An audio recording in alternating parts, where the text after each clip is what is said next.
মুঠোফোনে কথা বলার সময় খুরশেদকে মোবাইলের অপর প্রান্তের ব্যক্তি জানায় বিষয়টির সমাধান করতে হবে, তাড়াতাড়ি বের হও। অনেকজন ছিল আমার জানা মতো, কিন্তু দুইজন কোনোদিন পারবে না। দুইজনে আমাদের আরেক সহযোদ্ধা তারিন সাথে ছিল।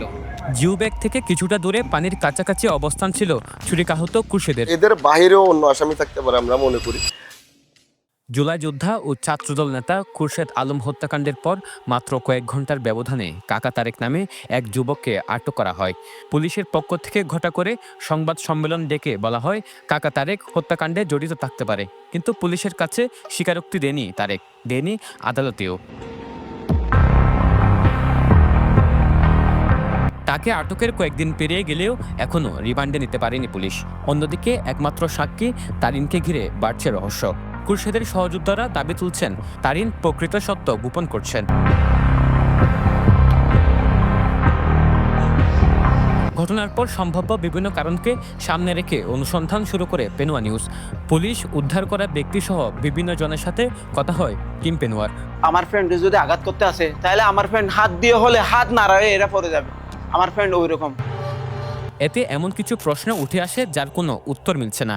অন্যদিকে পুলিশও খুব একটা আগাতে পারেনি এই হত্যাকাণ্ডের বিষয়ে। পুলিশের একাধিক টিম কাজ করলেও এখনও অন্ধকারে তারা।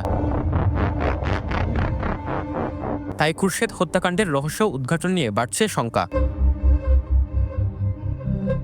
গত 24 মার্চ ঘটনার পরপরই তারিনের মুঠোফোন থেকে কল করা হয় খুরশেদের বন্ধু শাহজাহানের নাম্বারে, কিন্তু শাহজাহান ফোন ধরেননি।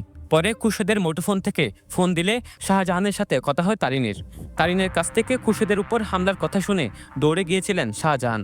আমরা জানার চেষ্টা করেছি সেদিন প্রকৃতপক্ষে শাহজাহান সেখানে কি দেখেছিলেন এবং তারিন বা খুরশেদ তাকে কি জানিয়েছিলেন।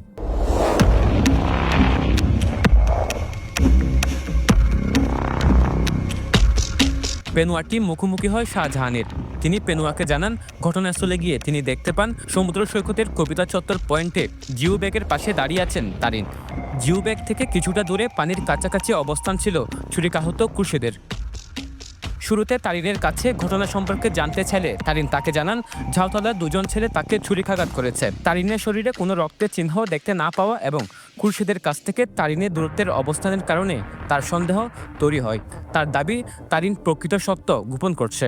হ্যাঁ, তারিন ছিল আপনার কবিতা সূত্রে জিও ব্যাগের নিচে, কিন্তু আমার ফ্রেন্ড খুরশেদ ছিল অনেক দূরে সাগরের কিনারায় পড়া অবস্থা। না, তারিনকে যখন আমি জিজ্ঞেস করছি আমার ফ্রেন্ডকে এইভাবে কেম আছে, তখন বলছিল ভাইয়া যাওতলা ওইদিকে দুইটা ছেলে। হ্যাঁ, যাওতলা ওইদিকের বলছে। দুর্বৃত্তরা আঘাত করতেছে ওই স্পটে ছিল তারিন।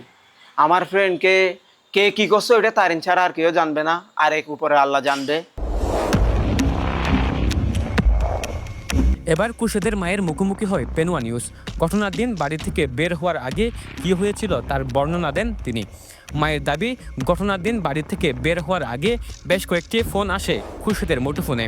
তাকে বের হওয়ার জন্য বারবার তাড়না দেওয়া হয়। সমুদ্রের গর্জনে ভিন্ন স্বাদের সামুদ্রিক খাবারের ভরপুর আয়োজন উপভোগ করতে আজই চলে আসুন প্যাসিফিক বিচ লাউঞ্জ ক্যাফে কক্সবাজারে। কিন্তু ফোনের অপর প্রান্তে কে ছিল সেটা তিনি দেখতে পাননি। মায়ের দাবি খুরশেদ শারীরিকভাবে অসুস্থ ছিলেন। বাসা থেকে বের হওয়ার আগে সর্বশেষ একজনের সাথে মুঠোফোনে কথা বলার সময় খুরশেদকে মোবাইলের অপর প্রান্তের ব্যক্তি জানায় বিষয়টির সমাধান করতে হবে, তাড়াতাড়ি বের হও। কিন্তু কোন বিষয় সমাধান করার জন্য তাকে ডাকছিলেন সেটি তিনি এখনও জানতে পারেননি। মায়ের সন্দেহ তাকে পরিকল্পিতভাবে ডেকে নিয়ে গিয়ে হত্যা করা হয়েছে।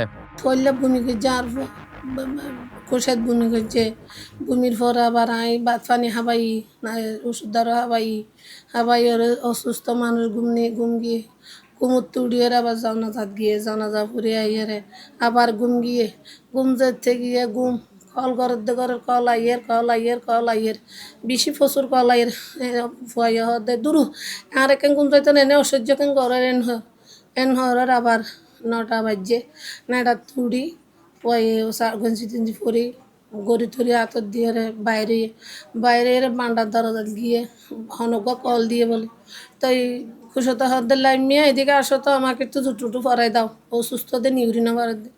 তেন এর বাইরে জুতা ফরাই দিয়ে ফরাই দেওয়ানোর বাদে কল গায়ের হদ বলে হদে গিয়ে খুশেদ বন্ধু হয়ে নাকি হইয়া না জানি হদে মীমাংসা করা ফুরিব তাড়াতাড়ি বাইরে।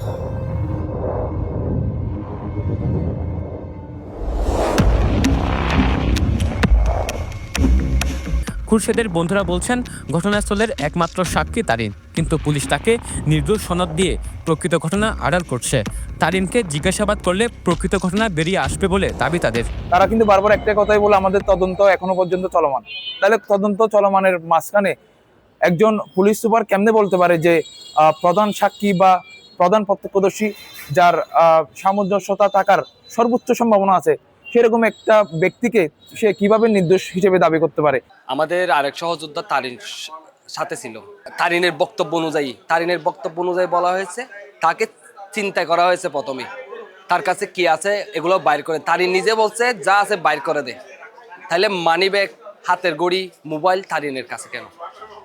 এবং যারা চিন্তার উদ্দেশ্যে আসলো তারা আবার আরিফকে কেন জড়ালো? আরিফ কিভাবে সম্পৃক্ত হলো? এবং আমরা দেখেছি এই যে হত্যা করেছে কাকা তারেকের যে নামটা উঠে আসছে, তাকে গ্রেপ্তার করা হয়েছে। দুজন ছিল, তাহলে তারেকের সাথে আরেকজন কে ছিল? পুলিশ সুপার মহোদয় একজনকে গ্রেপ্তার করে আর বাকি আসামিদেরকে এখনো গ্রেপ্তার করে নাই।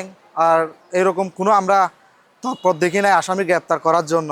তারেককে প্রধান আসামি করার মাধ্যমে যে শুধুমাত্র খুরশেদ হত্যাকাণ্ডে তারেক জড়িত এবং আরিফ গ্রুপের যে নাম আসতেছে, আরিফ এবং তারা সহযোদ্ধারা তাদের যে নাম আসতেছে, শুধু এটা করার মাধ্যমে কিন্তু মূল আসামি সরে যেতে পারে বা এদের বাহিরেও অন্য আসামি থাকতে পারে আমরা মনে করি। আমরা চাই এটা সুষ্ঠু তদন্ত করে কারা কারা আসলে জড়িত, কেন জড়িত বা কেন হয়েছে ঘটনা, সেটা সুষ্ঠু তদন্ত আমি প্রশাসনের কাছে আশা করছি। ঘটনার পরপরই হেফাজতে নেওয়ার পর তারিন ছবি দেখে তারেককে শনাক্ত করে তার শনাক্ত করা অনুযায়ী তাৎক্ষণিক অভিযান চালিয়ে তারেককে আটক করে পুলিশ। নাম প্রকাশ না করা সত্ত্বে পুলিশের একজন কর্মকর্তা তথ্য দেন পেনুয়া নিউজের কাছে। তার দেওয়া তথ্য অনুযায়ী গত 24 মার্চ মঙ্গলবার ঘটনার সময় কাকা তারেকের মোবাইলের লোকেশন ছিল ঘটনার আশপাশে। তার আগে কাকা তারেক অবস্থান করছিলেন সুগন্ধা পয়েন্টের কাছাকাছি। ঘটনার পর তার মোবাইলের লোকেশন শহর থেকে বের হয়ে রামুর দিকে চলে যায়। এরপর রামু থেকে চলে যায় চকরিয়ার খুঁটাকালিতে, যেখান থেকে কাকা তারেক আটক হয়। এদিকে নাম প্রকাশ না করা সত্ত্বে এক ব্যক্তি জানান ঘটনার পর হাসপাতালে বা বিক্ষোভ মিছিলে কাকা তারেকের নাম কোথাও উল্লেখ করা হয়নি, সেখানে আরিফের কথা বলা হয়েছিল। কিন্তু প্রশ্ন হলো কাকা তারেক কেন ঘটনার পরপরই রাতে শহর ত্যাগ করেছিলেন?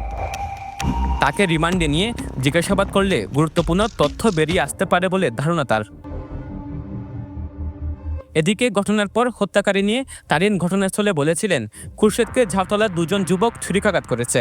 পরে হাসপাতালে নিয়ে গেলে খুরশেদ মারা যাওয়ার পর পাল্টে যায় তারিনের জবানবন্দি। ঘটনাস্থলে ঝাউতলার দুই যুবকের নাম বলা হলেও হাসপাতালে উপস্থিত খুরশেদের সহযোদ্ধাদের ফোন করে তারিন জানিয়েছিলেন আরিফের নির্দেশে হত্যা করেছে খুরশেদকে। তারিনের দেওয়া তথ্য মতে মামলা করে পরিবার। ঘটনার পর তারিন পেনুয়াকে জানিয়েছিলেন দুজন ব্যক্তি তাকে খুন করেছে।